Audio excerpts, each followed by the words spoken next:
ಸ್ವಾಗತ. ನಾನು ನಿಮ್ಮ PS ನಾಯ್ಕೋಡಿ.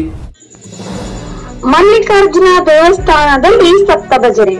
ಸಂತೋಷ್ ಗೌಡ ಮಾಲಿ ಪಾಟೀಲ್, ಯಡ್ರೆಮಿ ತಾಲೂಕಿನ ಹಂಗರಗ ಬಿ ಗ್ರಾಮದ ಪವಾಡ ಪುರುಷ ಮಲ್ಲಿಕಾರ್ಜುನ ದೇವಸ್ಥಾನದಲ್ಲಿ ಲೋಕ ಕಲ್ಯಾಣಕ್ಕಾಗಿ 2ನೇ ವರ್ಷ ಸಪ್ತ ಭಜನೆ ಹಮ್ಮಿಕೊಂಡಿದ್ದು, ಕಳೆದ ವರ್ಷದಂತೆ ಈ ವರ್ಷವೂ ಕೂಡ ದಿನಾಂಕ 31/8/2024 ಬೆಳಿಗ್ಗೆ 7:30ಕ್ಕೆ ಸಪ್ತ ಭಜನೆ ಪ್ರಾರಂಭಗೊಂಡಿದ್ದು, ದಿನಾಂಕ 1/9/2024 ಬೆಳಿಗ್ಗೆ 7:30 ಗಂಟೆಗೆ ಮುಕ್ತಾಯಗೊಳ್ಳುತ್ತದೆ ಎಂದು ಮಲ್ಲಿಕಾರ್ಜುನ್ ದೇವಸ್ಥಾನ ಟ್ರಸ್ಟ್ ಕಮಿಟಿಯ ಅಧ್ಯಕ್ಷರಾದ ಸಂತೋಷ್ ಗೌಡ ಜಿ ಮಾಲಿ ಪಾಟೀಲ್ ಹಂಗರಗ ಬಿ ಇವರು ಪತ್ರಿಕಾ ಪ್ರಕಟಣೆ ಮೂಲಕ ತಿಳಿಸಿದ್ದಾರೆ.